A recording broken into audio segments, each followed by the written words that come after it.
നിങ്ങൾ കുടപ്പം കട്ട്ലറ്റ് കഴിച്ചിട്ടുണ്ടോ? ഇത് നമ്മുടെ വാഴ വെച്ചില്ല, അതിനകത്ത് എന്ത് കൊല വന്നിട്ടുണ്ട്, അതിനകത്ത് കുടപ്പം നമുക്ക് ഒടിച്ചത്. കുടപ്പന ഒടിച്ചെടുത്തിട്ട് ഇതിൻ്റെ ആ പൂവിനകത്തൊരു തേനുണ്ട്. എന്താ ടേസ്റ്റ് എന്നറിയാവോ?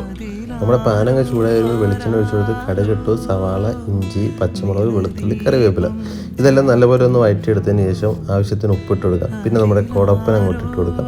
കുടപ്പം നല്ലപോലെ ഒന്ന് മിക്സ് ചെയ്തത് വെന്ത് വരുമ്പോഴത്തേക്കുണ്ടല്ലോ ഇതിനകത്ത് സ്പെഷ്യൽ ഇൻഗ്രീഡിയൻറ്റ് മുട്ട ചേർത്ത് കൊടുക്കുക. പിന്നെ മഞ്ഞൾപ്പൊടി, കാശ്മീർ മുളക് പൊടി, കുരുമുളക് പൊടി, പിന്നെ കുറച്ച് മസാലപ്പൊടി ഇതെല്ലാം കൂടി ചേർത്ത് നല്ലപോലെ ഒന്ന് വഴറ്റി മിക്സ് ചെയ്തെടുത്തിട്ട് നമ്മൾ വേവിച്ച് വെച്ച ഉടച്ച ഉരുളനുണ്ടല്ലോ അതങ്ങ് ചേർത്ത് കൊടുക്കുക.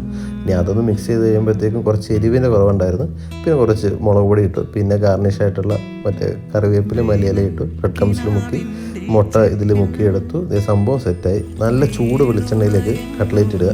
പെട്ടെന്ന് തന്നെ തിരിച്ചിടുക. അത് ഈ കളറാകുമ്പോൾ ഇങ്ങനെ എടുക്കുക.